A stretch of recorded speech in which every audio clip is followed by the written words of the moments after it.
Hello అండి, welcome to my channel. ఈ రోజు వీడియోలో దీపావళి స్పెషల్ గా ఓరియో కేక్ ని చేసి చూపించబోతున్నాను.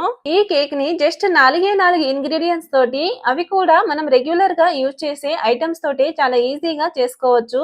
అలాగే ఈ కేక్ చేయడానికి విపింగ్ క్రీమ్ గానీ అండ్ ఎగ్ లాంటివి ఏమి వాడాల్సిన పని లేదండి. చాలా సింపుల్ గానే చేసుకోవచ్చు. ఇక ఆలస్యం చేయకుండా ఎంతో సాఫ్ట్ గా అండ్ టేస్టీగా ఉండే ఓరియో కేక్ ని ఏ విధంగా చేసుకోవాలో ఇప్పుడు మనం చూసేద్దాం. ఫస్ట్ మనం ఈ కేక్ చేయడానికి 10 నిమిషాల ముందే స్టవ్ పైన అడుగు మందంగా అండ్ వెడల్పుగా ఉన్న గిన్నెని తీసుకొని అందులో ఏదైనా స్టాండ్ ని లేదా ఇలాంటి ఒక స్టీల్ ప్లేట్ ని పెట్టేసి క్యాప్ తో కవర్ చేసి ఈ గిన్నెను అయితే వేడి చేసుకోవాలి. ఈ గిన్నె వేడయ్యే లోపు మనం కేక్ బ్యాటర్ అయితే రెడీ చేసుకుందాం. ఈ కేక్ చేయడానికి నేనైతే 8 చిన్న సైజు ఓరియో బిస్కెట్ ప్యాకెట్స్ అయితే తీసుకున్నాను. ఫస్ట్ మనం ఓరియో బిస్కెట్స్ నుంచి క్రీమ్ ని సెపరేట్ చేసి ఒక బౌల్ లోకి అయితే వేసేసుకుందాం.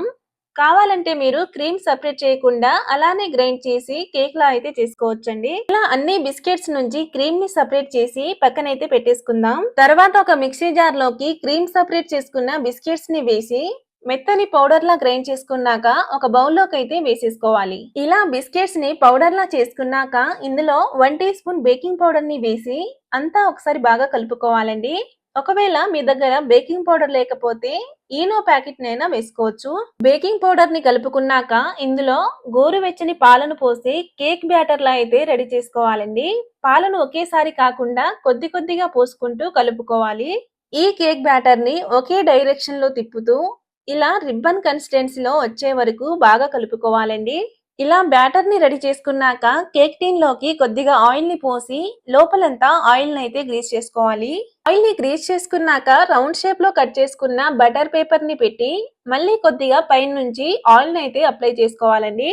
ఒకవేళ మీ దగ్గర కేక్ టీన్ గానీ లేదా బటర్ పేపర్ లేకపోతే నార్మల్ స్టీల్ బౌల్ లో కొద్దిగా పొడి పిండి చల్లి కేక్ ని అయితే రెడీ చేసుకోవచ్చు. ఇలా కేక్ టీన్ ని రెడీ చేసుకున్నాక మనం ముందుగా రెడీ చేసుకున్న కేక్ బ్యాటర్ ని నెమ్మదిగా వేసేసుకోవాలి. బ్యాటర్ ని వేసిన వెంటనే 2-3 సార్లు ఇలా ట్యాప్ చేసుకున్నారంటే లోపల ఏమైనా ఎయిర్ గ్యాప్స్ ఉన్నా పోతాయి. ఇలా రెడీ చేసుకున్న కేక్ బ్యాటర్ ని తీసుకెళ్లి ఫ్రీ హీట్ చేసుకున్న గిన్నెలోకి అయితే నెమ్మదిగా పెట్టుకోవాలండి. తర్వాత పైనుంచి క్యాప్ తో కవర్ చేసి 40 నిమిషాల పాటు కేక్ ని అయితే బేక్ చేసుకోవాలి. 40 నిమిషాల తర్వాత మూత ఓపెన్ చేసి ఇలా స్పూన్ ని పెట్టి చూడండి. స్పూన్ కి కేక్ అంటుకోకుండా వచ్చినట్టయితే కేక్ అయితే రెడీ అయినట్టే. కేక్ ని బేక్ చేసుకున్నాక తీసి చల్లార్చుకోవాలండి. ఇది చల్లారే లోపు చాక్లెట్ ని అయితే మెల్ట్ చేసుకుందాం. ఇప్పుడు మనం క్రీమ్ తీసి పెట్టుకున్న బౌల్లోకి చాక్లెట్ చిప్స్ ని అయితే వేసుకోవాలండి. అలాగే కొద్దిగా పాలను పోసి అంతా ఒకసారి బాగా కలుపుకోవాలి. ఇలా ఒకసారి కలుపుకున్న చాక్లెట్ ని తీసుకెళ్లి బాగా మరుగుతున్న నీళ్ళల్లో బౌల్ ని పెట్టి ఇలా కలుపుకుంటూ కరిగించుకోవాలండి. ఈ చాక్లెట్ పూర్తిగా కరిగి చిక్కటి క్రీమీ టెక్స్చర్ లోకి రావడానికి 4-5 నిమిషాల టైం అయితే పడుతుంది. ఇలా ఈ కన్సిస్టెన్సీ లో వచ్చాక స్టవ్ ఆఫ్ చేసుకోవాలి. కేక్ పూర్తిగా చల్లారాక ఓపెన్ చేసి కింద ఉన్న బటర్ పేపర్ ని అయితే తీసేసుకోవాలండి. బటర్ పేపర్ చాలా ఈజీగానే వచ్చేస్తుంది. చూడండి, కేక్ అయితే చాలా చక్కగా బేక్ అయిందండి. ఇప్పుడు మనం పైనుంచి మెల్ట్ చేసుకున్న చాక్లెట్ క్రీమ్ ని పోసి అంతా ఒకసారి మొత్తం స్ప్రెడ్ చేసుకోవాలండి. ఈ కేక్ ని 20 నిమిషాల పాటు ఫ్రిడ్జ్ లో ఉంచి తీశాక పైనుంచి స్ప్రింకిల్స్ తో డెకరేట్ చేసుకోవాలి. అంతేనండి, ఎంతో టేస్టీగా అండ్ సాఫ్ట్ గా ఉండే ఓరియో కేక్ అయితే రెడీ అయింది. ఈ దీపావళికి మీరు కూడా తప్పకుండా ట్రై చేయండి. వీడియో కనుక మీకు నచ్చినట్టయితే లైక్ చేసి సబ్స్క్రైబ్ చేసుకోండి.